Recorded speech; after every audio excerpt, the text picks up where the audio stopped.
भक्तों को हृदय से धन कीर्तन में भाग लेने के लिए अभी हम लोग मंगलाचरण करते हैं। ओम अज्ञान तिमिरांधस्य ज्ञानांजन शलाकया चक्षुन्मीलितं येन तस्मै श्री गुरुवे नमः।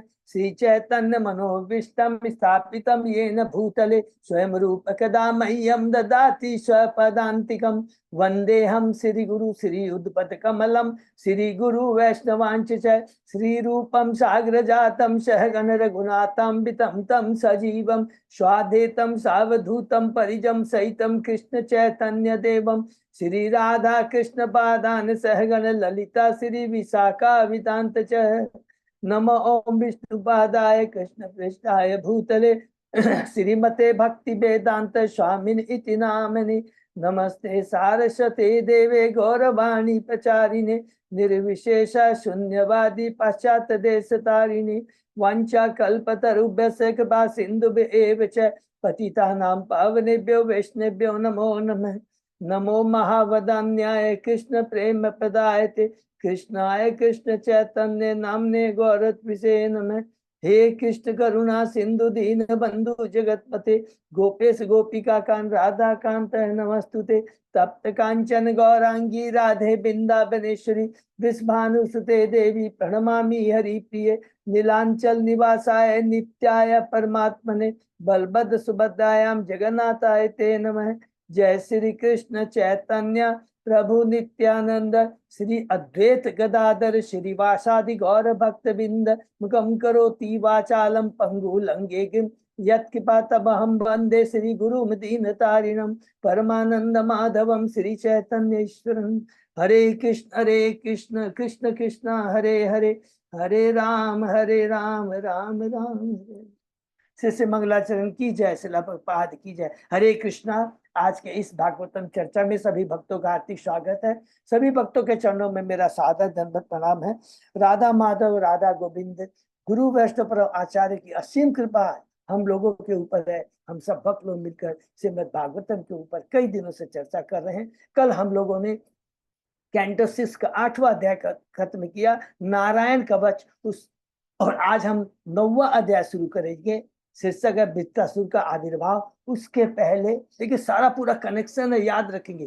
कनेक्शन है माने त्वचा से, त्वचा और त्वष्टा और रचना से पूरा कनेक्शन आएगा। इसको हम रिपीट करेंगे। तो हमने जो पहले 8 अध्याय जो किए हैं उसको दोहराते हैं। प्रथम अध्याय में है अजामिल के माध्यम से सुखदेव गोस्वामी जी परीक्षित को भगवान के नाम, भगवान के भक्त और भगवान की भगवता को यहाँ पर बहुत सुंदर दर से हमारे सामने प्रदर्शित करते हैं, उजागर करते हैं, वर्णन करते हैं।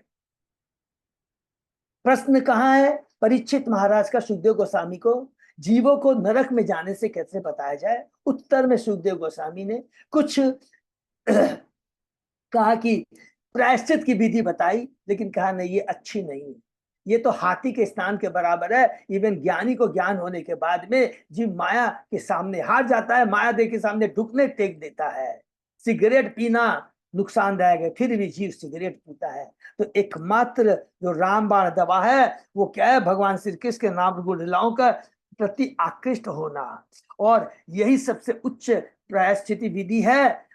इसके उत्तर में इसको बताने के लिए, इस बात को सार्थक करने के लिए वो एक अजामिल की कथा सुनाते हैं, जो कि हमने बहुत डिटेल में सुने। किस प्रकार अजामिल गलत संगति में पढ़ कर करके कुमार्ग में चला जाता है, और उसको दंड देने के लिए यमराज के दूत आते हैं। लेकिन जैसे ही अपने पुत्र का नाम लेता है, और वो पुत्र का नाम भी भगवान की अहेतु की कृपा से भगवान के द्वारा रखवाया गया था। अजामिल के पुत्र का नाम नारायण, और नारायण का नाम जैसे लेते हैं वहां पर उनकी मदद करने के लिए विष्णु दूत आते हैं, उसे रोक देते हैं। और हमने बहुत सुंदर पढ़ा, जब विष्णु दूत रोक देते हैं यमदूतों को, तो उन्होंने कहा कि यह कैसा दुस्साहस किसने किया है जो यमराज के अधिकार में हस्तक्षेप करने का।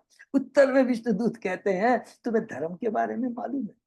और बहुत सुंदर उत्तर देते हैं यमदूत। क्या कहते हैं? वे जो वेद द्वारा संतुत है वही धर्म है, इसके विपरीत अधर्म है, वे साक्षात भगवान है, ऐसा हमने यमराज से सुना है। और इस अजामिल ने अपने पाप कर्म का कोई प्रायश्चित नहीं किया। अरे प्रायश्चित नहीं किया, इसलिए हम लोग यमराज के पास ले जा रहे हैं। जैसे ही उसने कहा कि इसने अपने पाप के कर्मों का प्रायश्चित नहीं किया, विष्णु दूत तुरंत बोल उठते हैं। अध्याय 2 में कहते हैं कि इसने भगवान के नाम का कीर्तन, नारायण का उच्चारण असहाय होकर के बिना अपराध के किया है, और ये केवल सारे पाप कर्मों से मुक्त नहीं हुआ है, ये भगवान के धाम जाने का अधिकारी बन गया है। हरि बोल।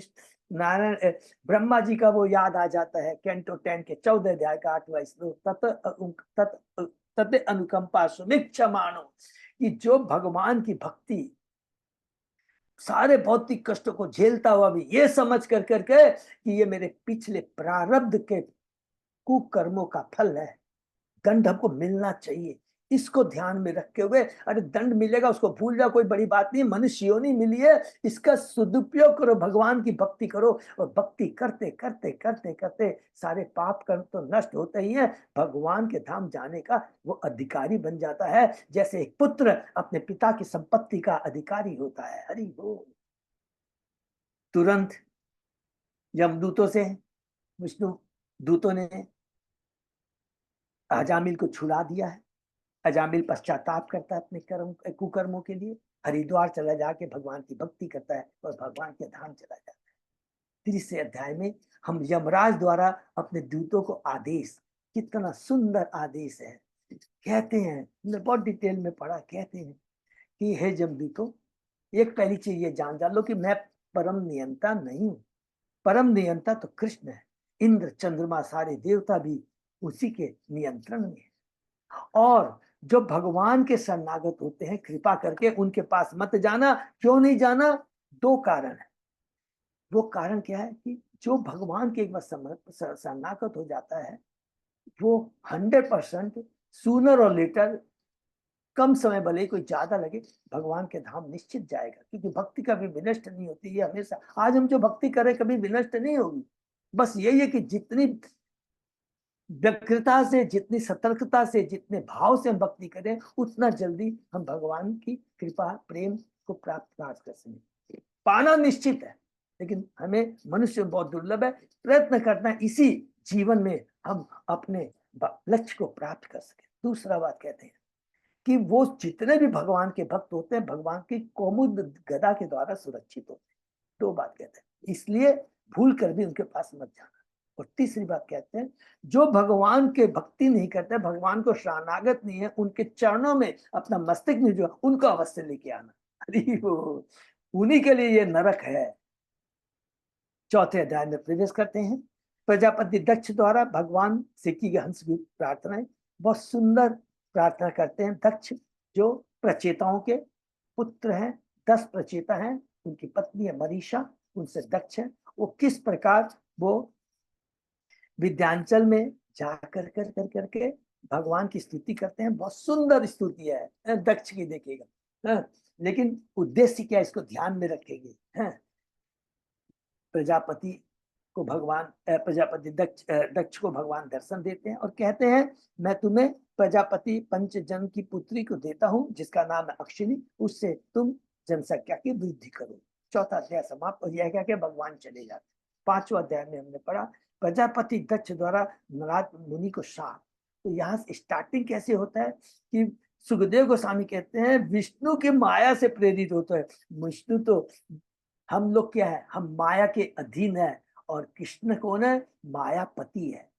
वो मायापति है और हम माया के अधीन है। सोचिए, तो मायापति की शरण में जाएंगे तो क्या है, माया हमें छोड़ देगी, हम माया की अधीनता से निकल जाएंगे।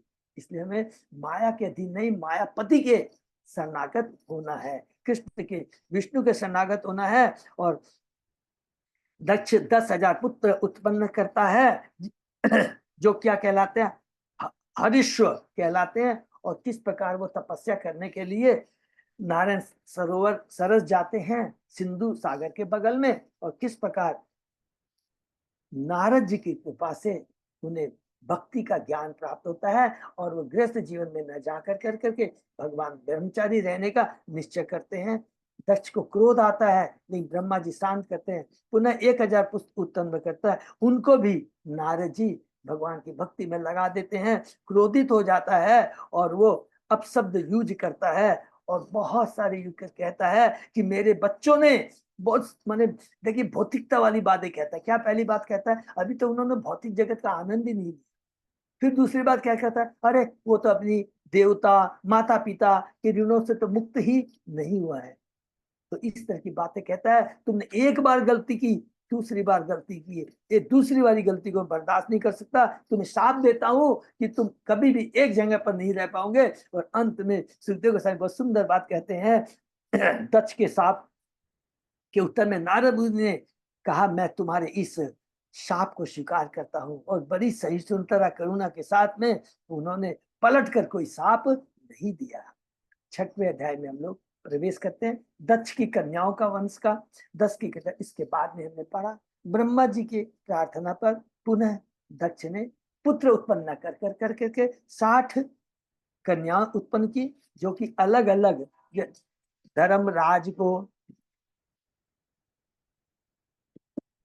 धर्मराज को, कश्यप मुनि को, चंद्रदेव को अलग अलग लोगों को दी। और किस प्रकार विशेषकर हमने डिटेल में पढ़ा कि कश्यप मुनि जो कि अदिति और दिति, अदिति से या 12 आदित्य हुए, देवता हुए ऐसे बोलेंगे, आदित्य जिसमें त्वषा एक था, और दिति माने असुरों, दिति से जो दैत्य असुर पैदा हुए उसमें एक उसकी पुत्री थी जिसका नाम रचना था। और त्वष्टा और रचना का ब्याह हुआ, उनसे एक पुत्र हुआ जिसका नाम है, 2 पुत्र होते हैं, विश्वरूप और संदिवेश। उसमें से विश्वरूप आगे चल करके वो देवताओं का गुरु बनता है, किसके आदेश पर, ब्रह्मा जी के आदेश पर। 7वें अध्याय में हम लोग प्रवेश करते हैं, इंद्र द्वारा गुरु बृहस्पति का अपमान। ये बहुत इंपॉर्टेंट अध्याय है हमारे लिए, एक बहुत शिक्षाप्रद है कि किस प्रकार बृहस्पति इंद्र अपने मद में मस्त होकर के एक दिन अपनी सभा में अपनी पत्नी सच्ची देवी के संग में बैठा हुआ था। वहां बृहस्पति गुरु आते हैं जो देवताओं के गुरु है, उनका सम्मान नहीं करता है, उठकर को आदर नहीं करता है, और बृहस्पति वहां से चले जाते हैं। इंद्र को बाद में पश्चाताप होता है और वो कहता है कि मुझसे बहुत बड़ा अपताप हुआ है और मैं अपने निष्कपट भाव से गुरु के चरण में अपना सिर झुकाऊंगा और उन्हें प्रसन्न करूंगा। मिल करके सारे देवता मिल करके बृहस्पति को खोजने का प्रयत्न करते हैं, लेकिन खोज नहीं पाते हैं, दुखी हो जाते हैं। और इन द मीन टाइम में क्या होता है, असुर लोग उसका पूरा फायदा उठाते हैं और शुक्राचार्य उनके जो गुरु है उनके आदेश को लेकर करके देवताओं पर आक्रमण कर देते हैं, देवताओं को लहूलुहान कर देते हैं। तुरंत सारे देवता उसी अवस्था, घायल अवस्था में ब्रह्मा जी के पास आते हैं। और ब्रह्मा जी ने कहा कि तुम जो बृहस्पति हैं वो साधारण जीव नहीं है, वे परम पर ब्रह्म ज्ञाता और इंद्रियों को बस में रखने वाले हैं, वो ब्राह्मण में श्रेष्ठ है। और दुख की बात है तुम लोग के दुर्व्यवहार से तुम लोग ने उनका अनादर किया है। लेकिन हमेशा भक्त बहुत कृपालु होता है और वो कहते हैं तुम लोग एक काम करो,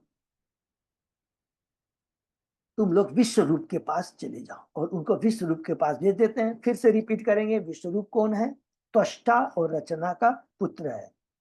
फिर जाकर के देवता किस प्रकार विनती करते हैं, बहुत सुंदर सुंदर बातें कहते हैं तुम भले ही संबंध में हमसे छोटे हो, किंतु तुम बिना किसी हिचक के हमारे पुरोहित हो सकते हो। विश्वरूप के वचन, विश्वरूप भी कहता है कि मुझे तो आपसे शिक्षाएं ग्रहण करनी चाहिए, आप हमसे इतने बड़ी है, मैं तो, किंतु आप हमसे बड़े हैं, मैं आपको ना नहीं कर सकता और मैं अपने स्वार्थ के लिए इसे स्वीकार करता हूं। और इस प्रकार विश्वरूप उनका पुरोहित बनने का लिए राजी हो जाता है।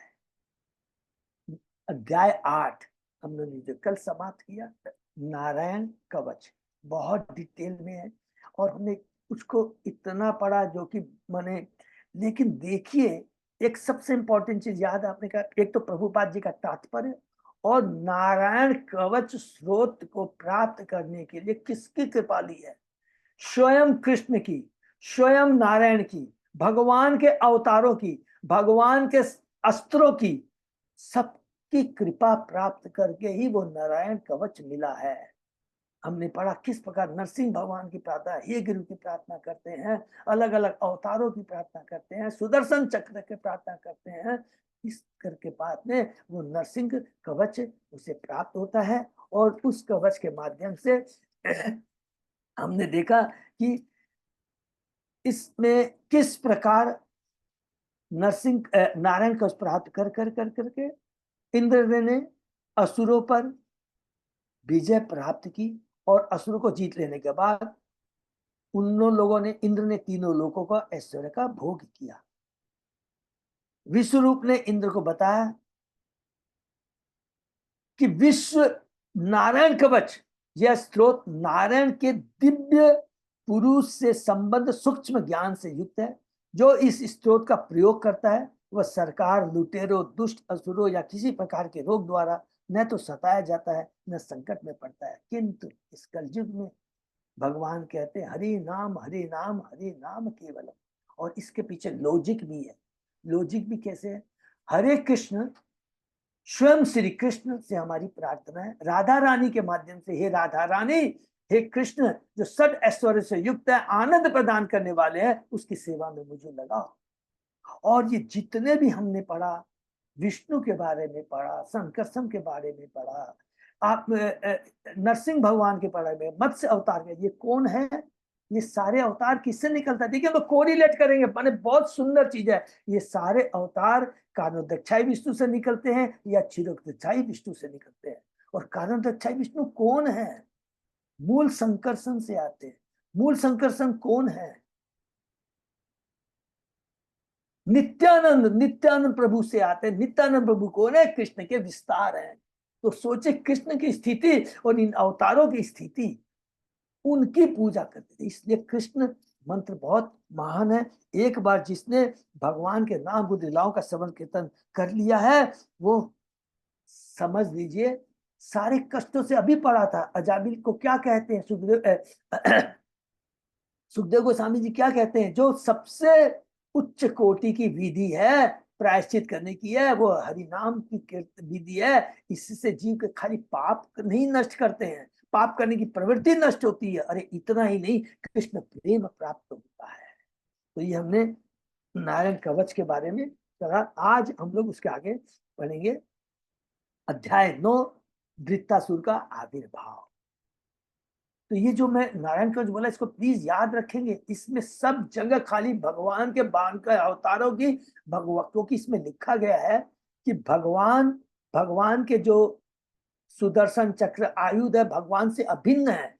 भगवान का नाम, भगवान के आभूषण, भगवान के शस्त्र भगवान से अभिन्न है। ये हमेशा याद रखें।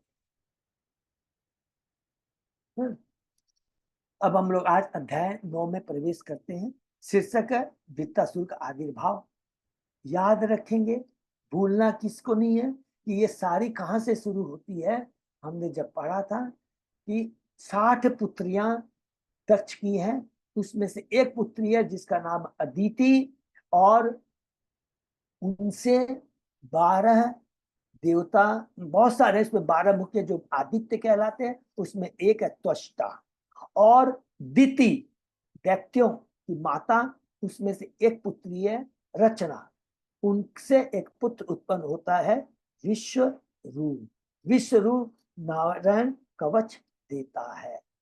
अब यही विश्वरूप के प्रति देव इंद्र पुनः अपराध करता है, तो उसको फिर आगे का दंड मिलता है। और किस प्रकार पुनः त्वष्टा नाराज होता है, और किस प्रकार त्वष्टा के यज्ञ करने पर वृत्तासुर निकलता है, का जन्म होता है। तो ये सुंदर सीक्वेंस है जो कि हम पढ़ेंगे। ओम नमो भगवते वासुदेवाय, ओम नमो भगवते वासुदेवाय, ओम नमो भगवते वासुदेवाय।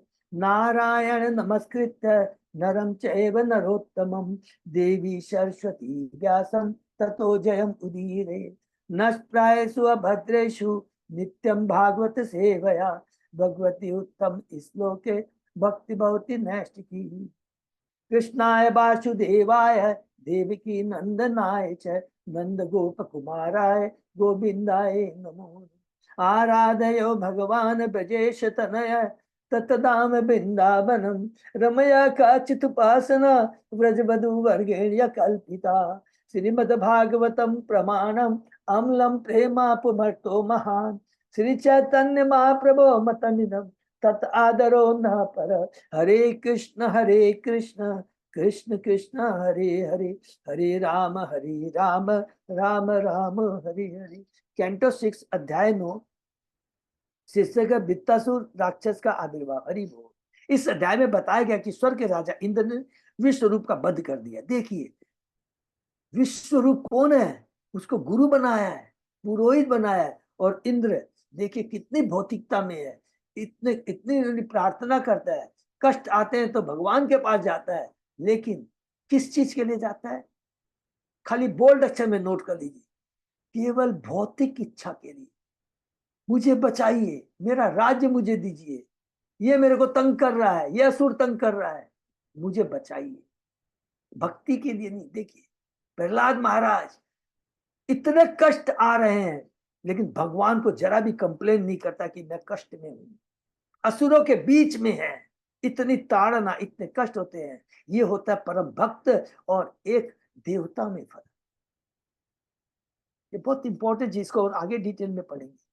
राजा इंद्र ने विश्व रूप का वध कर दिया, अतः विश्व के पिता ने इंद्र को मारने के लिए एक यज्ञ किया। तो विश्व रूप का पिता कौन है, रिपीट करते हैं, त्वष्टा। त्वष्टा और उसकी पत्नी कौन है, रचना।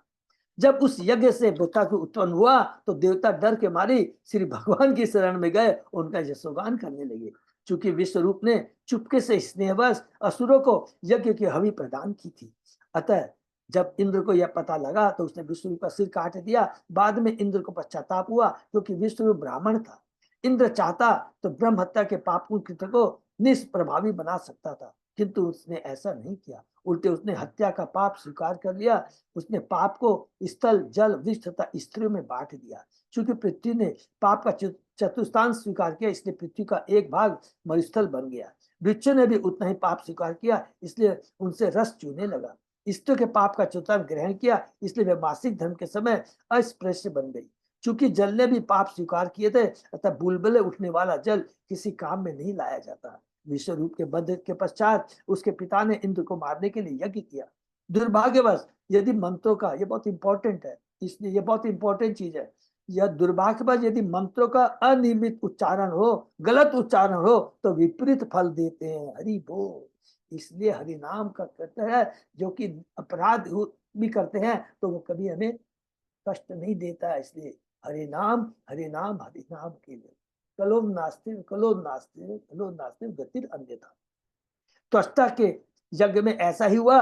जब वह इंद्र के वध के लिए यज्ञ कर रहा था तो उसने इंद्र के सत्तों की वृद्धि के लिए एक मंत्र पढ़ा, किंतु मन से सही न पढ़े जाने से इंद्र का शत्रु वृत्रासुर नामक असुर उत्पन्न हो गया। उसके भयानक सारा संसार भयभीत हो चुका। उसके तेज के समक्ष देवताओं की शक्ति घट गई। अपनी रक्षा का कोई उपाय न देखकर सभी देवता यज्ञ फल के भुक्ता समग्र ब्रह्मांड के सर्वश्रेष्ठ श्री भगवान की पूजा में जुट गए। सभी देवता उनकी पूजा इसलिए करने लगे क्योंकि वे ही भय तथा संकट से जीवों की रक्षा कर सकते हैं। देवता भी स्वयं की रक्षा नहीं कर सकते, ब्रह्मा भी अपनी रक्षा नहीं कर सकते, इंद्र भी रक्षा नहीं कर सकते। ये बात यमराज ने, अभी हम लोग ने तीसरे अध्याय में पढ़ा था कि एकमात्र नियंत्रक कृष्ण है, विष्णु है। वह मानो कुत्ते की पूंछ पकड़, देखिए कितनी बड़ी श्री भगवान की पूजा को छोड़कर किसी अन्य देवता की शरण ग्रहण करता है, वह मानो कुत्ते की पूंछ पकड़कर समुद्र को पार करना चाहता है। तो हम लोग अभी दीक्षा लेने जा रहे हैं, कृपा करके इस चीज को रियलाइज करेंगे। गुरु से दीक्षा लेने जा रहे हैं तो ये चीज समझ में रहना चाहिए, डरना नहीं है, क्योंकि अंत वतु फलम तेसाम तत् भवति अल्प भेदसाम।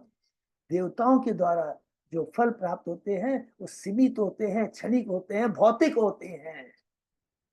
इसलिए कहते हैं कि जो देवताओं की शरण करता है वह मानो कुत्ते की पूंछ पकड़कर समुद्र को पार करना चाहता है। इससे बड़ी बात और क्या है। ये भागवतम कह रहा है कुत्ता तैर सकता है, किंतु इसका यह अर्थ नहीं होता कि उसकी पूंछ पकड़कर समुद्र को पार किया जा सकता है। देवताओं से प्रसन्न होकर श्री भगवान ने उन्हें सलाह दी कि वे दधीची के पास जाकर उनकी हस्तियां मांगे। वे देवताओं की प्रार्थना मान लेंगे और उनकी हस्तियों के द्वारा वृत्रासुर मारा जा सकेगा। हरि बोल। ये संक्षेप में है, इसको डिटेल में हम लोग शुरू करते। श्री शुकवाच है तस्यासन तस्यासन विश्व रूपस्य क्षीरांसि त्रीणि भारत सोम पीठम सुरा पीठम अन्न अदम इति सुश्रुम। सुखदेव गोस्वामी, श्री सुखदेव गोस्वामी ने कहा देवताओं के पवित्र विश्व रूप के 3 सिर थे। इनमें से एक से वह सोमरस सोमपान करता था, तो दूसरे से मदिरा पान और तीसरे से भोजन ग्रहण करता था। हे राजा परीक्षित, ऐसा मैंने विद्वानों से सुना है।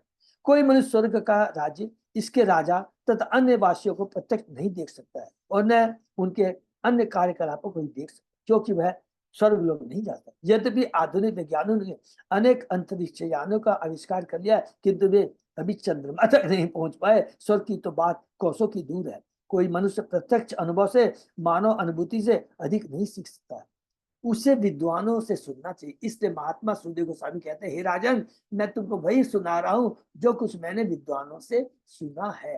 तो ये बहुत इंपॉर्टेंट चीज है। सेम चीज यमदूतों ने कहा था कि हे विष्णुदूत, हम जो कुछ भी आपको कह रहे हैं ये हमने यमराज जो 12 महाजनों में एक उनसे सुना है। सेम सुखदेव गोस्वामी जी कहते हैं, मैं तुम्हें वही बता रहा हूं जो मैंने आचार्यों विद्वानों ने सुना है। यही वास्तविक ज्ञान प्राप्त करने की वैदिक विधि है। वैदिक ज्ञान को श्रुति कहा जाता है क्योंकि यह विद्वानों से सुनकर ग्रहण किया जाता है। यह हमारे झूठे प्रयोगात्मक ज्ञान के दायरे के परी है। जो दार्शनिक होते हैं, चिंतक होते हैं, ये सब उनकी बुद्धि के परे है, क्योंकि ये दिव्य ज्ञान है जो कि भगवान की कृपा से ही प्राप्त होता है। अपनी बुद्धि से, अपने इंटेलिजेंस से कभी प्राप्त नहीं हो सकता। सवे वही श्री देवेभ्यो भागम प्रत्यक्षम उच्चके अददत यस्य पितरो देवास प्रशयम नृप। हे महाराज परीक्षित, देवतागण विश्व रूप के पिता पक्ष से संबंधित थे, अतः विश्वरूप सबों के समक्ष अग्नि में घी की आहुति इन मंत्रों से दे रहा था। इंद्राय इदम स्वाहा, यह इंद्रा राजा इंद्र के लिए है। यथा इदम अग्नि, यह अग्नि देव के लिए है। वह मंत्र का उच्चारण उच्च स्वर से कर रहा था और प्रत्येक देवता उसका उचित भाग प्रदान करता जा रहा था। स एव ही ददो भागम परोक्षम असुरान प्रति यजमानो अवत भागम मातृ स्नेह वसानुगह। ये बहुत इंपॉर्टेंट श्लोक है।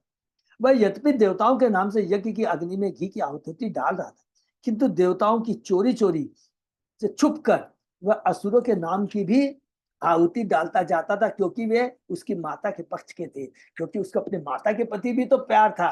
माता के प्रति से, अरे मेरी माता भले राक्षस योनि से, असुर योनि से है, लेकिन उनके लिए भी तो मुझे करना चाहिए। तो देवताओं से छिपा करके वो असुरों के लिए भी मंत्र पढ़ रहा था। विश्वरूप का संबंध देवता और असुरों दोनों ही से ही था, क्योंकि मालूम है त्वष्टा अदिति का पुत्र था देवता, रचना दैत्यों की पुत्री थी असुर, इसलिए वह दोनों वंश की ओर से परमेश्वर को प्रसन्न कर रहा था। किंतु जब असुरों की ओर से अग्नि में आहुति डालता तो देवताओं की चोरी से ऐसा करता था। तदेव हेलम तस्य धर्मालोकम सुरेश्वर आलक्ष्य तरसा भीत तत शीर्षानि अछनत रुषा। किंतु एक बार स्वर्ग के राजा इंद्र को पता चल गया कि विश्वरूप देवताओं को धोखा देकर असुरों की आहुतियां दे रहा है, अतः वह असुरों द्वारा पराजित किए जाने से अत्यधिक भयभीत हो उठा और अतीव क्रोध में उसने विश्वरूप के तीनों सिरों को उसके कंधों से अलग कर दिया। सोमपितम तु यत्तस्य शीर आसीत कपिंजल कलविंक सुरापितम अन्ना सुरापितम अन्नादम यत स तितीरी। तत्पश्चात सोमरस पीने वाला सिर पपीये में, सूरा पान करने वाला सिर गौरये में और भोजन का सिर तीतर में बदल गया। ब्रह्म हत्याम अंजलिना जग्राह यतपीश्वर संवत्सर तत्अघम भूता नाम से विशुद्धये भूमि अम्बुदुम यो सिद्धम्भ्य चतुर्धा व्यभजत हरि। इंद्र इतना शक्तिशाली था कि यदि चाहता तो ब्रह्महत्या के पापों को निरस्त कर सकता था, किंतु उसने हाथ जोड़कर पाप भार को पछताते स्वीकार कर लिया। पहले तो बृहस्पति के चरणों में अपराध किया, अभी देखिए भौतिकता में आ गया, अरे फिर ये असुर को शक्ति प्रदान कर रहा है विश्वरूप, अरे मैं फिर फंस जाऊंगा, फिर मेरे हाथ से ये राज्य चला जाएगा।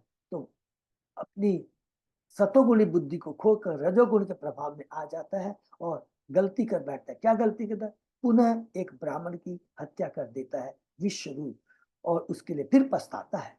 उसने 1 वर्ष तक यातना भोगी और तब अपनी शुद्धि के लिए उसने हत्या के पाप को पृथ्वी, जल, वृक्ष तथा स्त्रियों में बांट दिया।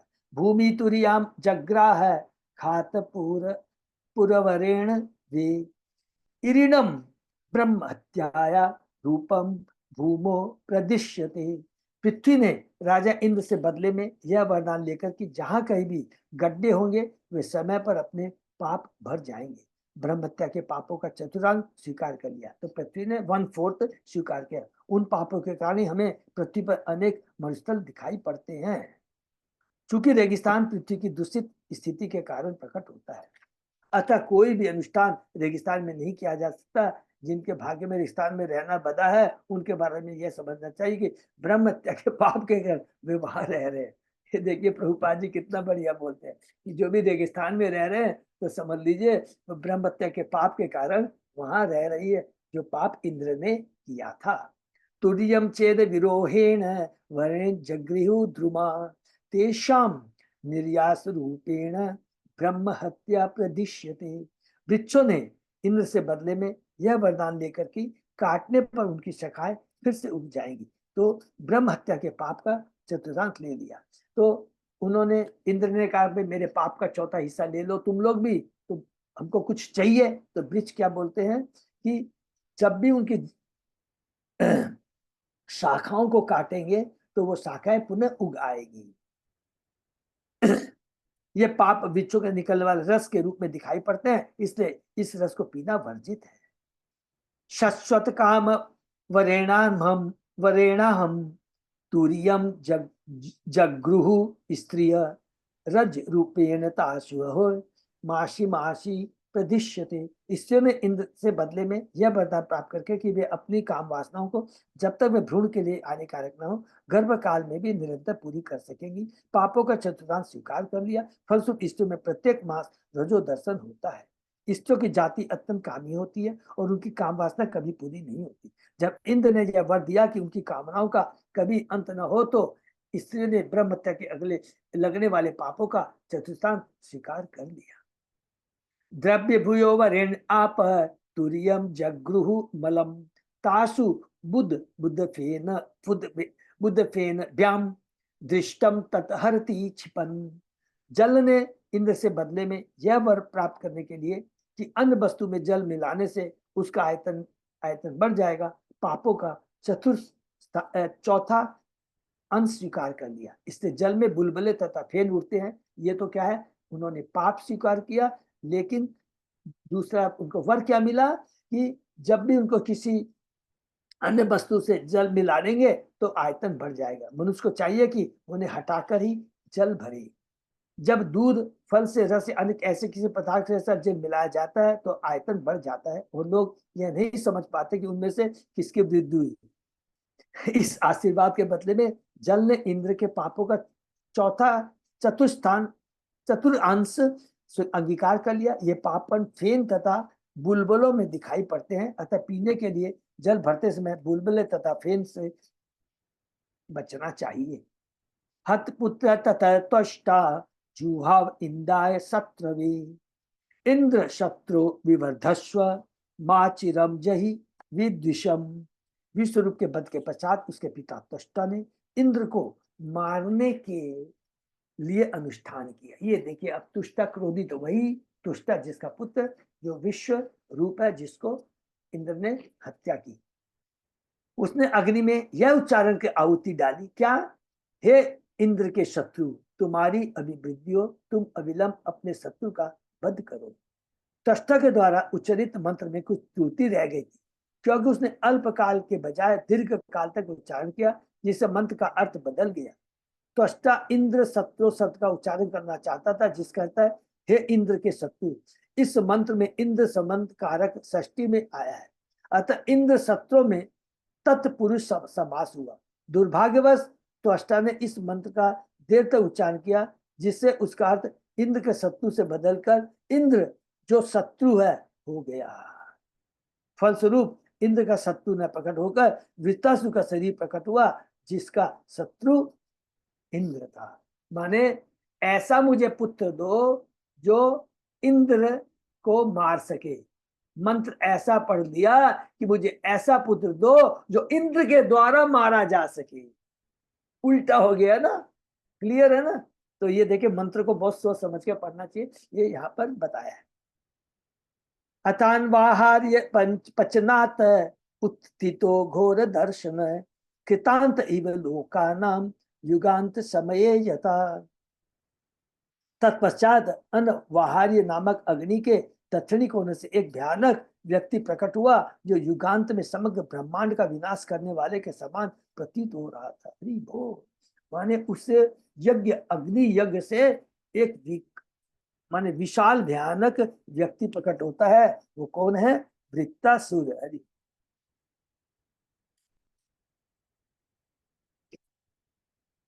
विश्वस्क विधर्मानं तम इशु मात्रम दिने दिने दग्ध शैलपति काशम संध्या अभ्रानिक वर्चसम तप्त ताम्र शिखा शमसुम मध्याम अर्क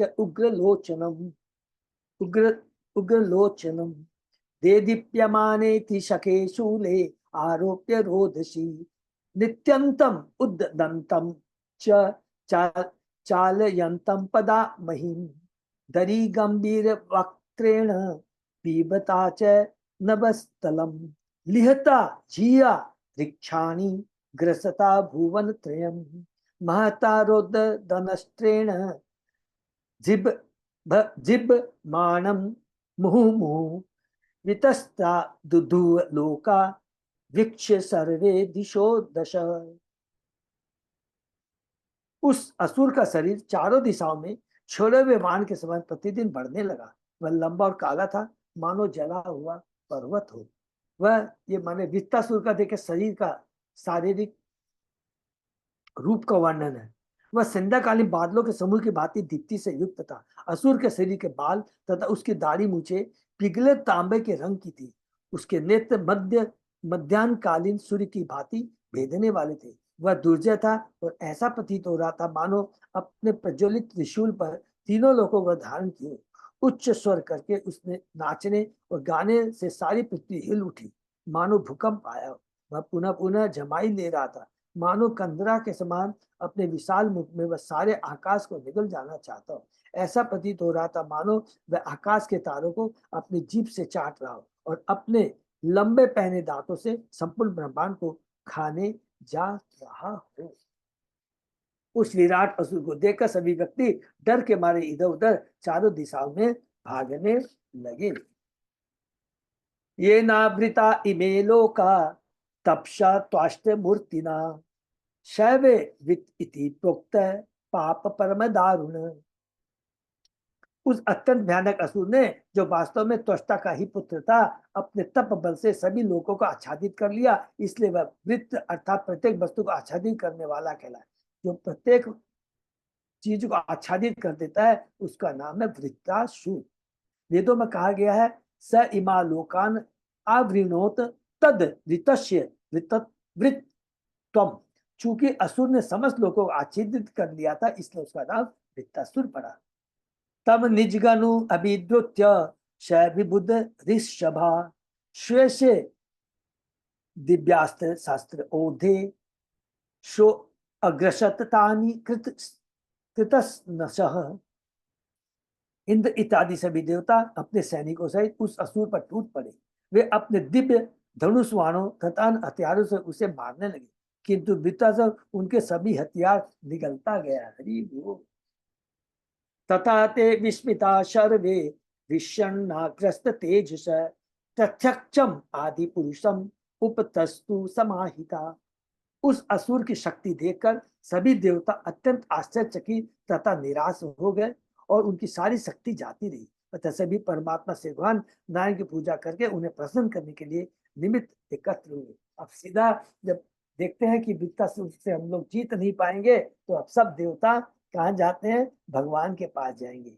तो श्री देव ऊच वायु अंबर अग्नि अपचित क्षितयति लोका ब्रह्मादयो ये वयम उदीजंत हराम यस्मे बलिम आतंको आशो विभेति यस्मात् अरणम ततो न। देवताओं ने कहा, तीनों लोकों की सृष्टि पंच तत्वों क्षिति जल पावक गगन तथा समीर से हुई है, जिनको ब्रह्मा आदि विभिन्न देवता अपने वश में रखते हैं। हम काल से अत्यंत भयभीत हैं कि वह हमारे अस्तित्व का अंत कर देगा, इसलिए वह जैसा चाहता है हम वैसा कार्य करके उनको अपनी भेंट चढ़ाते हैं, किंतु काल श्री भगवान से डरता है। बोल। अतः हम उसी एकमात्र परमेश्वर की आराधना करते हैं जो हमारी पूरी तरह से रक्षा कर सकता है। तो देवता कहाँ जा रहे हैं? देवताओं के पास, नारायण के पास गए हैं, विष्णु के पास। तात्पर्य अब यहाँ से फिर ईश्वर तत्व के बारे में, जब भी जो देवता हैं भगवान के नाम गुण रूप लीलाओं उनकी शक्तियों का गुणगान करते हैं, इससे उनका क्या प्योरिफिकेशन होता है, भगवान प्रसन्न होते हैं। जब किसी को मारे जाने का भय हो तो उसे सिर्फ भगवान की शरण करनी चाहिए। ब्रह्मा से लेकर सभी देवता उनकी आराधना करते हैं, यद्यपि वे इस भौतिक जगत के विभिन्न तत्वों के स्वामी हैं। विवेती यस्मात् से बताते हैं कि सभी असुर चाहे वे कितने महान तथा शक्तिशाली क्यों न हो, सिर्फ भगवान से भयभीत रहते हैं। देवतागण मृत्यु से डरकर भगवान की शरण में गए और उनसे प्रार्थना की, यद्यपि काल सबों के लिए भयकारी है, किंतु काल स्वयं सिर्फ भगवान से डरता है, क्योंकि वे अभय जो है। श्री भगवान की शरण में जाने से वास्तविक निर्भीकता आती है। जो भगवान के ऊपर निर्भर करता है वो निर्भय हो जाता है। इसलिए सभी देवताओं ने भगवान की शरण में जाने का निश्चय किया।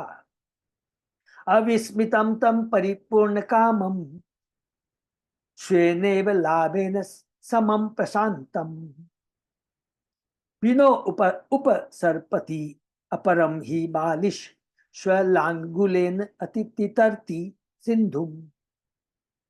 भगवान समस्त सांसारिक बुद्धि से रहित और विस्मय विहीन है। वे सदैव प्रसन्नचित एवं अपनी स्वरूप सिद्धि से परम संतुष्ट रहने वाले, उनकी कोई सांसारिक उपाधि नहीं होती, अतः वे स्थिर एवं विरक्त रहते हैं।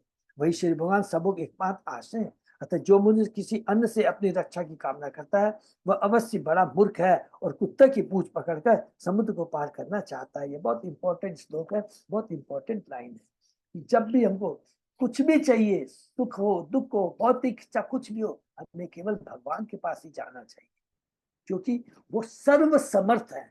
कृष्ण ही एकमात्र सर्व समर्थ है। कुत्ता पानी में तैरना जानता है, किंतु यदि कुत्ता समुद्र में रहे और कोई उसकी पूंछ पकड़कर समुद्र पार करना चाहे तो वह निपट मूर्ख है।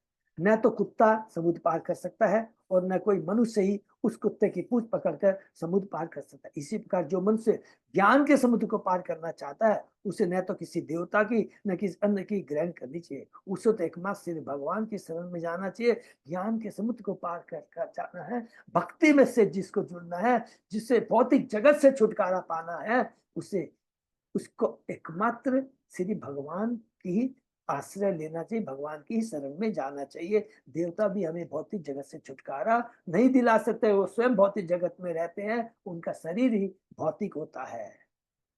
अतः श्री भागवत का कथन है, समासीता ये पद पल्लवम पल्लवम महत पदम पुण्यम सो पुण्यम पुण्य यशो मुरारे भगवान भवाम्बुधिम वत्स पदम परम पदम पदम यत विपदाम न तेषाम। बहुत सुंदर है। ये भी ब्रह्मा जी की स्तुति है 10वें कैंटो के 14वें अध्याय में। भगवान के अनिश्वर नाव के तुल्य है, और यदि कोई इस नाव का सहारा लेता है तो वह अज्ञान सागर को सरलता से पार कर लेता है। अतः पद पद में संकटों के ग्रस्त इस भौतिक जगत में रहकर भक्त के लिए कोई भय नहीं रह जाता। मनुष्य को चाहिए कि अपने बनावटी विचारों के बजाय परम शक्तिमान की शरण खोजे। यशोर यशोरु श्रृंगे जगतीं स्वनावम मनु यथा आबद्य ततार दुर्गम च एव न त्वाष्ट भयात दुरंतात त्राता आश्रितान वारी चरो अपनी नूनम। पहले राजा सत्यव्रत नामक मनु ने मत्स्य अवतार के सिंह में समग्र ब्रह्मांड रूपी नौका को बांधकर आत्मरक्षा की थी। उनकी कृपा से मनु ने बाढ़ के महान संकट से अपने को बचाया था, वही मत्स्य अवतार त्वष्टा के पुत्र से उत्पन्न इस गंभीर संकट से हमारी रक्षा करे। देखें तो यह मत्स्य अवतार जैसे नारायण कवच में हमने पढ़ा था ना, उसके लिए अलग अलग हम लोगों ने भगवान के अवतारों की प्रार्थना के बारे में पढ़ा था। पुरा स्वयंभू अपि संयमांभ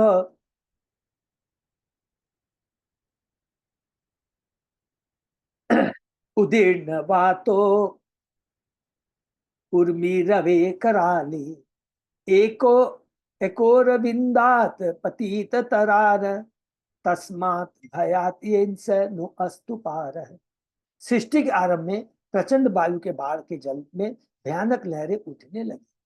इनसे ऐसा भयानक शोर हुआ कि श्री ब्रह्मा अपने कमल आसन से प्रलय काल में प्राय गिर ही पड़े, किंतु भगवान की सहायता से बच गए। उसी प्रकार हम भी इस भयानक स्थिति से अपनी रक्षा की भगवान से आशा करते हैं।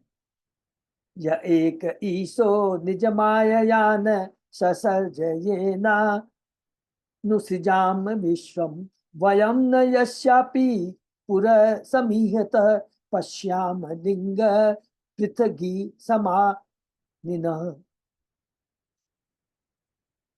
जिन श्री भगवान ने अपनी भयंकर शक्ति से हमारी सृष्टि की और जिनकी कृपा से हम विश्व की सृष्टि का विस्तार करते हैं, वे निरंतर हमारे समझ परमात्मा रूप में विद्यमान है, किंतु हम उनके रूप को नहीं देख पाते। हम इसलिए देखने में सत्य है क्योंकि हम सभी अपने आप को पृथक स्वतंत्र ईश्वर के रूप में सोचते हैं, क्योंकि हम तीन गुणों के प्रभाव में आके माया के बस में आकर करके अपने को भगवान से अलग इंडिपेंडेंट प्रोप्राइटर कंट्रोलर और इंजॉयर समझ बैठे हैं। यहाँ पर यह बताया गया है कि बद्ध जीव श्री भगवान का साक्षात दर्शन क्यों नहीं कर पाता। यद्यपि भगवान हमारे समक्ष भगवान श्री कृष्ण या भगवान राम के रूप में प्रकट होते हैं और मानव समाज में नेता या राजा के रूप में रहते भी हैं, किंतु बद्ध जीव उन्हें नहीं समझ पाता। दुर्योधन है भगवान श्री कृष्ण को, वो समझ ही नहीं पाया कि वो भगवान है। और जानंती माम मूढ़ा मानुष्य तनुमास, मूढ़ लोग श्री भगवान को सामान्य पुरुष मानकर उनका उपवास करते हैं। अत्यंत तुच्छ होकर भी हम अपने आप को ईश्वर मान बैठते हैं और सोचते हैं कि हम भी विश्व की रचना कर सकते हैं अथवा दूसरा ईश्वर उत्पन्न कर सकते हैं। यही कारण कि हम श्री भगवान को न तो देख सकते हैं और न सकते। ना हम प्रकाश सर्वस्व योग माया समापिता, ऐसे लोगों को कि मैं अपनी योग माया से आच्छादित किए रहता हूँ। इस संबंध में श्री मध्वाचार्य का कथन है, लिंगमेव पश्याम कदाचित अभिमानस्तु देवानामपि सन्निव प्राय कालेषु नास्त्येव तारतम्येन सो अपितु। हम सभी विभिन्न अंशों बद्ध हैं, किंतु हम अपने को ईश्वर समझते, इसलिए हम न तो समझ पाते हैं कि ईश्वर कौन है, न उनका आमने सामने दर्शन कर पाते हैं। हरि बोल।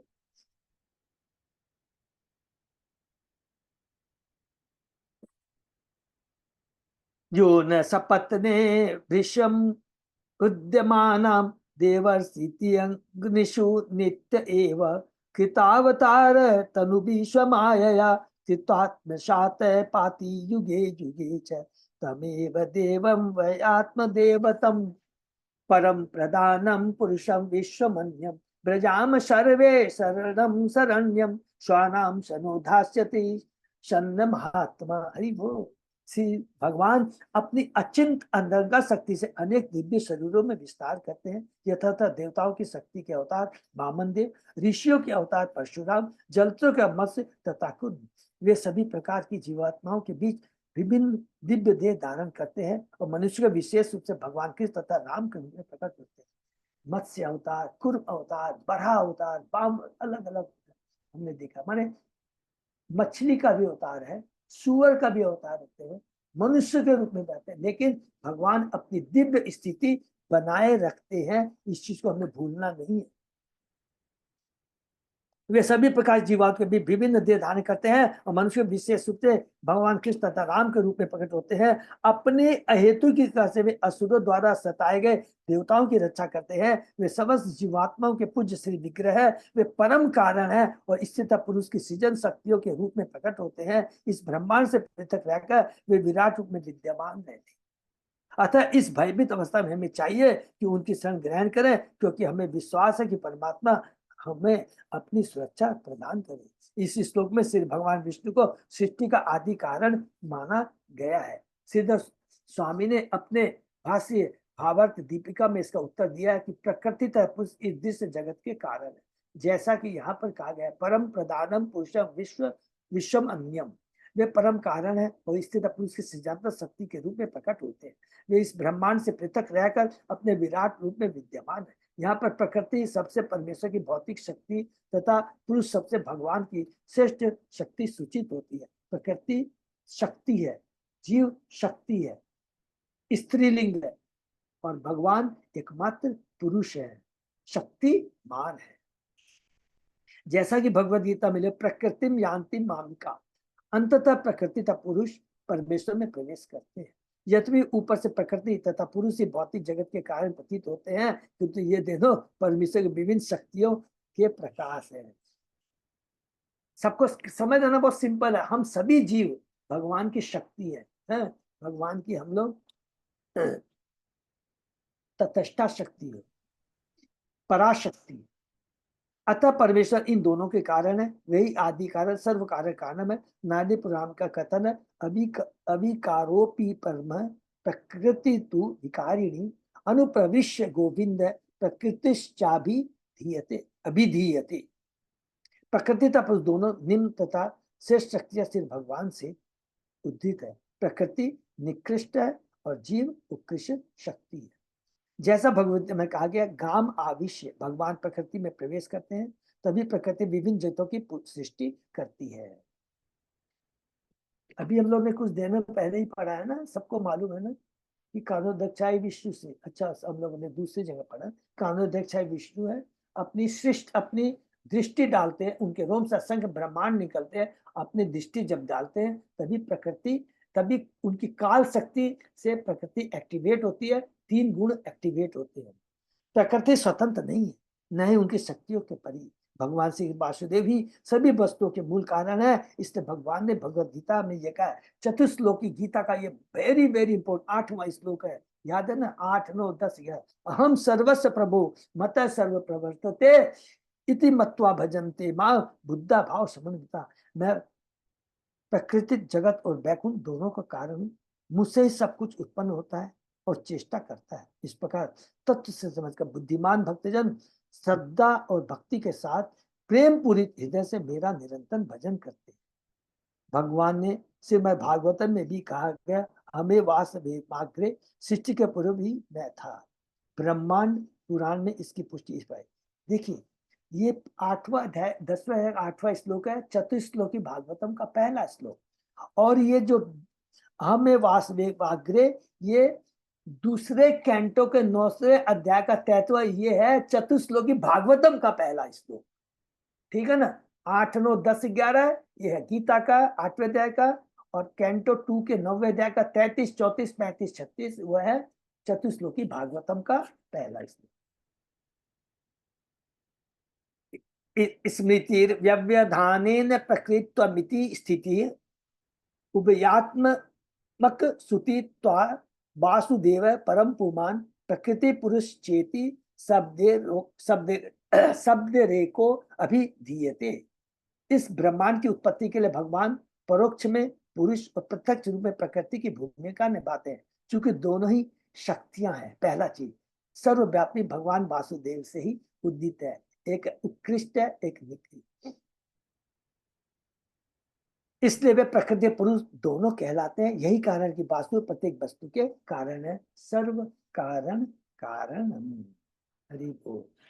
प्रभु जी विराम। हाँ, प्रभु यही विराम देते हैं कि उसके बाद में सुखदेव गोस्वामी जी बताएंगे कि किस प्रकार देवता भगवान की पूजा करते हैं, भगवान को तुष्ट करते हैं। बहुत सुंदर है। इसके बाद में देखिए, शुरू में जैसे हम लोग सुनते हैं वृत्तासुर तो राक्षस है, लेकिन जब डीप में जाएंगे, अंदर में जाएंगे, तो हम देखेंगे कि वो कितना बड़ा भगवान का परम भक्त है, और भगवान जैसे कि अद्भुत कर्मणा है। भगवान की कृपा समझ में आ जाएगा वास्तविक कृपा किसको कहते हैं। भगवान दक्ष पर भी कृपा करते हैं, भगवान देवता पर भी कृपा करते हैं, भगवान प्रहलाद पर भी कृपा करते हैं, भगवान वृत्तासुर पर भी कृपा करते हैं, भगवान बलि पर भी कृपा करते हैं। लेकिन दोनों कृपा में क्या अंतर है समझ में आ जाएगा। एक कृपा हमें भौतिक जगत में ही रखती है क्योंकि हम लोग भौतिक चीज मांगते हैं, और एक कृपा है जो इस बंधन से मुक्ति प्राप्त करती है। प्रहलाद, बलि, वृत्तासुर, ये बहुत सुंदर लीला है, इसे हम लोग आगे कल करें। हरे कृष्णा, यहीं पर विराम देते हैं। हरे तो कृष्ण प्रभु जी, इसमें माता दिया कि रेगिस्तान में रहने वाले ब्रह्म हत्या के पापी होते, तो ये समझ में नहीं आया प्रभु जी बात। माता जी, हाँ, 4 लोगों को अलग अलग तरह के पाप का डिस्ट्रीब्यूशन किया ना। इंद्र ने क्या हाँ, किया, जस्ट थोड़ा सा समय बहुत ध्यान से। इंद्र ने विश्व रूप को मारा, एक ब्रह्म की हत्या, ब्राह्मण की हत्या की, इसलिए ब्रह्म हत्यारा कहलाया ना। तो देवता है, और देवताओं में बहुत शक्ति होती है, ये याद रखेंगे। लेकिन कौन सी शक्ति होती है? केवल भौतिक शक्ति होती है, ये याद रखेंगे, बहुत इंपॉर्टेंट। वो भौतिक शक्ति के माध्यम से वह अपने पाप को दूसरों को दे सकते हैं। तो उसने अपने पाप को 4 जनों को दिया, पृथ्वी को दिया, वृक्ष को दिया, स्त्री को दिया और जल को दिया। तो पाप क्या किया कि पृथ्वी के मान कुछ हिस्सा मतलब रेगिस्तान हो जाएगा, लेकिन उसको फल क्या दिया कि जब भी पृथ्वी में गड्ढे होते हैं वह अपने आप भर जाएंगे। तो इसलिए कहा गया है कि जो ब्रह्म हत्या ब्रह्म किसी ने यदि ब्रह्म हत्या की हो तो भगवान उसको जन्म कहाँ देते हैं? रेगिस्तान में देते हैं। तो रेगिस्तान क्या? पृथ्वी को अभिशाप है, पूरी पृथ्वी का। वहां पर कोई भी वनस्पति, कोई भी फल फूल, जल कुछ भी नहीं होता है। समझ में आया माता जी? प्रभु जी पर ना, मनुष्य का जन्म होता है तो उनका क्या दोष है उसके अंदर रेगिस्तान में? दोस्त क्या मत, अरे गलत काम किया होगा इसीलिए। ये माता जी बहुत सिंपल हम लोग पढ़ते हैं, जो जैसे हाँ, जो जैसे कर्म करता है उसको अपने कर्म फल से अलग अलग जगह पशु योनि मिलती है, रेगिस्तान मिलता है, लूला लंगड़ा होता है, कई चीजें होती है ना, तो प्रारब्ध के अनुसार होते हैं ना माता जी। क्लियर है माता जी? ठीक है प्रभु, ठीक है। हम लोग रेगिस्तान में नहीं, आप चिंता मत कीजिए, हम लोग ने ऐसा ब्रह्म हत्या नहीं किया है, चिंता मत कीजिए। हाँ, हमें तो अपने कल्याण की सोच ली है। हरे कृष्णा, यहीं पर विराम देते हैं। सबको बहुत बहुत धन्यवाद। हरे कृष्णा। आज हमारे हरे कृष्णा। हरे कृष्णा। उसमें हरे कृष्णा, पीके लीला प्रभु कुछ बोल रहे हैं क्या? हाँ जी, हाँ जी, हाँ जी। प्रभु जी आपकी आवाज बिल्कुल नहीं सुनाई दे रही है मेरे को। नहीं आ रही है, अभी आ रही है। हाँ, अभी थोड़ी सी तेज आ रही है, बहुत बोलिए स्लो है प्रभु। प्रभु जी, शायद आपका वॉल्यूम बहुत स्लो है। ये अपने देख पड़े थे, विश्वदेव जो है वो भी सृष्टा के पुत्र थे। प्रभु फिर से नहीं सुनाई दे रहा, आवाज नहीं सुनाई दे रही है। साउंड नहीं है, साउंड नहीं आ रही है। नहीं आ रही प्रभु। हम लोग ने देखा विश्वदेवा, वो भी विश्व मतलब रूप, थे। विश्वदेव त्वष्टा के पुत्र थे। त्वष्टा और रचना के पुत्र थे विश्व रूप। हाँ, विश्वरूप थे। और यहाँ पर वृत्तासुर भी मतलब उनके उनके पुत्र थे त्वष्टा के। हाँ हाँ, वृत्तासुर भी त्वष्टा का ही पुत्र है प्रभु। लेकिन फर्क क्या है? हाँ, त्वष्टा और रचना से उत्पन्न होता है विश्व रूप, लेकिन वृत्तासुर उत्पन्न होता है, त्वष्टा एक यज्ञ करता है, यज्ञ से वो उत्पन्न होता है, तो इसीलिए उसका पुत्र कहलाता है प्रभु। भगवान की कहाँ कहाँ क्या क्या लीला है। प्रभु प्रभु एक चीज हम बताएं, यहाँ पर सब लोग सुनेंगे। सबसे इंपॉर्टेंट चीज जो पूरे शास्त्र पढ़ के आते हैं ना, तो एक भौतिक शक्ति होती है और एक आध्यात्मिक शक्ति होती है। भौतिक शक्ति जो भी आती है, भौतिक तत्वों का सहारा लेकर करके, भौतिक प्रार्थना कर करके, ये सारे। तो देखिए भौतिक शक्ति भी बहुत महान होती है। और ये जो अष्ट सिद्धि भी प्राप्त करते हैं ना, अनिमा, लघिमा, छोटा होना, बड़ा होना, सारी भौतिक शक्तियां हैं। लेकिन आध्यात्मिक शक्ति इतनी पावरफुल होती है, एकमात्र आध्यात्मिक गुरु के पास में रहने से वातावरण आध्यात्मिक हो जाता है, चेतना जो कलुषित है वो मिट जाती है, और हम दिव्य भगवान की भक्ति में लग करके दिव्य आनंद का अनुभव करने लगते हैं, दिव्य लोक को चले जाते हैं। लेकिन भौतिक शक्ति से आप भौतिक जगत में ही रहेंगे, भौतिक जगत को पार नहीं कर सकते, नंबर 1। नंबर 2, कोई भी जितनी भी बड़ी भौतिक शक्ति हो, उस आध्यात्मिक पुरुष को, आध्यात्मिक भक्त को, आध्यात्मिक जीव को का बाल का बाका नहीं बिगाड़ सकता है। उदाहरण है हिरण्यकशिपु भौतिक शक्ति तीनों लोकों का मालिक बन गया है, लेकिन एक भगवान के 5 वर्ष का बालक भक्त का वो बाल का बाका नहीं बिगाड़ सका। उल्टे क्या हुआ, उसके जितने भौतिक ऐश्वर्य थे वो सारे नष्ट हो जाते हैं। ठीक है ना प्रभु? तो ये और जितने हमने पढ़ा ना, विमान भी जो होते हैं ना, बहुत आध्यात्मिक जगत में जो विमान होते हैं दिव्य होते हैं। यहाँ पर तो क्या भौतिक विमान, आज सुनने में आया कि ईरान का एक जहाज गिर गया, उसका प्रेसिडेंट मारा गया, लेकिन आध्यात्मिक जगत में कभी फेल नहीं करता है विमान, कुछ भी हो जाए। इसके बाद प्रभु जी स्कंद 6वें में 7वें अध्याय के अंदर में क्या चीज प्रभु? छठे अध्याय 7 जो हम लोग पढ़े थे, अध्याय 7 जो पढ़े थे हम लोग, हाँ, छठे कैंडो, हाँ बोलिए। इसमें देवता था असुर का अंतर बताया है। उसे बताया कि असुर शिव, देवी काली, देवी दुर्गा के भक्त होते हैं, और असुर ब्रह्मा के भक्त होते हैं। हिरण्यकश्यप ब्रह्मा का भक्त था, रावण शिव का भक्त था, महिषासुर देवी दुर्गा का भक्त था, देवता का भगवान विष्णु के भक्त होते हैं। हाँ प्रभु, तो शिव की पूजा करते हैं, हम लोग दुर्गा देवी पूजा करते हैं, तो ये मनुष्य भी करते हैं, वहाँ भी करते हैं, वहाँ बोलते हैं असुर भी करते हैं। तो ठीक प्रभु सब हाँ, आप एक सब बहुत अच्छा प्रश्न नोट कर लेंगे। हाँ, जो बुद्धिमान होता है वो शक्ति की पूजा न करके शक्तिमान की पूजा करता है। बस सिंपल एक ही चीज याद रखिएगा, ब्रह्मा भी शक्ति है, असुर भी शक्ति है, ये सब शक्तियां हैं, लेकिन कृष्ण है शक्तिमान। जो भी शक्ति की पूजा करता है उसको जो भी फल मिलते हैं वो भौतिक होते हैं, अल्प मिलते हैं। असुर स्वार्थी होते हैं, वो चाहे अपने स्वार्थ के लिए वो ब्रह्मा के पास चलेगा, ये चले जाते हैं, लेकिन जो बुद्धिमान होता है वो विष्णु की पूजा करता है। हरे कृष्णा। समझ गए ना प्रभु? सिंपल याद रखें कि हमको शक्ति की पूजा करनी है या शक्तिमान की पूजा करनी है। बुद्धिमान आदमी है, हमें शक्तिमान की पूजा करनी है। ठीक है प्रभु, क्लियर हो गया प्रभु? हरे कृष्णा। हरे कृष्ण, हरि बोल। बहुत बहुत धन्यवाद सबको। यही पर हम लोग विराम देते हैं, और सब भक्तों को, जैसे माता जी ने कहा, आज नरसिंह चतुर्दशी है। आज हम भगवान नरसिंह भगवान से प्रार्थना करेंगे कि हमारी आसुरी प्रवृत्ति को नष्ट करें, हमारे सारे भक्ति में जो बाधाएं उसको कष्ट करें, और हमारे हृदय में जो काम, क्रोध, लोभ, मोह, मद जैसे असुर है उनको नष्ट कर करके हमें अपनी सेवा में हमें स्थापित करें। ठीक है ना? तो सब लोगों को आज जाना है। आज नरसिंह चतुर्दशी 4 बजे। प्रभु कितना बजे जाना है अजय प्रताप प्रभु? 4 बजे शुरू हो जाएगा। 4 बजे से शुरू हो जाएगा। तो कृपा करके ज्यादा से ज्यादा भक्तों को जाना है। और आज फास्टिंग भी है, टिल हम लोग भगवान का आविर्भाव नहीं हो जाता है, प्राकट्य नहीं हो जाता। प्रसादम काउंटर का सेवा हमारे जगन्नाथ ग्रुप का है, तो जो भक्त भी सेवा में जाएंगे तो हरि बोल। देखिए, अरे अरे प्रभु, देखिए ये काउंटर प्रसादम सेवा है, तो सब याद आ गया। ठीक है, रंजीत प्रभु, अमलेंद्र प्रभु, जितने भी यंग हैं, ठीक है ना, अजय पांडे प्रभु, सब लोग प्लीज अजय प्रताप प्रभु को मदद करेंगे। अवश्य समय पर पहुंच जाएंगे, प्रभु से बात कर करके, फोन से बात कर करके टाइमली पहुंच जाएंगे। ठीक है ना प्रभु? हाँ, रौनक, सबको जितने लोग जा सकते हैं सबको लेके जाइए। ठीक है ना? अच्छा, और एक लास्ट में खाली 1 मिनट बोल देता हूँ, चूंकि कल ही हुआ था, ताजा खबर है, हमारा केरला टूर फाइनल हो गया है।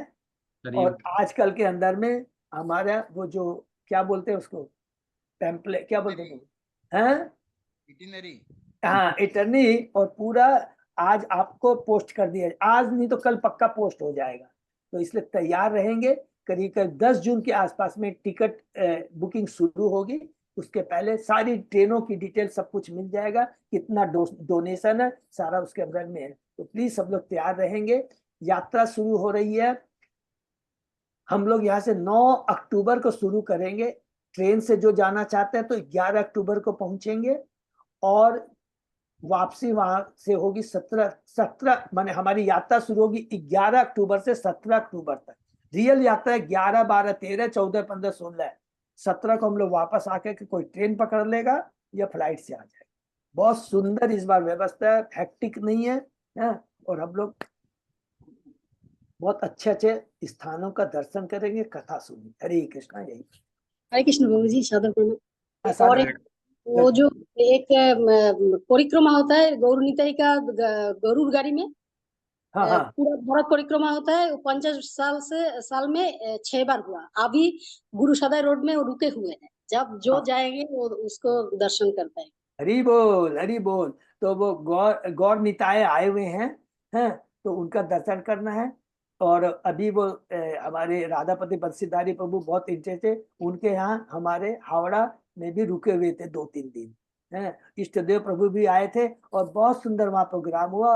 और जैसे इंद्राणी माता जी ने अभी बताया, अभी गुरु सदे रोड में है रुके हुए, जरूर दर्शन करेंगे। हरे कृष्णा, हरी हरी बोल। और एकादशी प्रसादम होएगा क्या आज? हाँ हम लोग माता जी, लेंगे क्या? यस यस, एकादशी प्रसाद, ठीक है ना। हरे कृष्णा, ये पे विराम देते हैं। और दीक्षा के लिए सब देखिए, जो भी मेरे पास में आता है मैं फॉरवर्ड कर देता हूँ। तो जिसको जो चीज भी जिसमें कमी है, तो अभी एक और कल भी पोस्ट किया, थोड़ा देख लेंगे प्लीज है। कोई भी कंफ्यूजन हो तो बात कर लेंगे। हरे कृष्णा। भक्तों का बहुत बहुत धन्यवाद। आकर से सुनिए, विराम करते हैं। प्रभु कल सुबह पे क्लास करेंगे क्या? तो वो आप जैसा बोलेंगे। कल नहीं, कल आपका वहाँ नहीं, शेड्यूल नहीं है ना जाने का?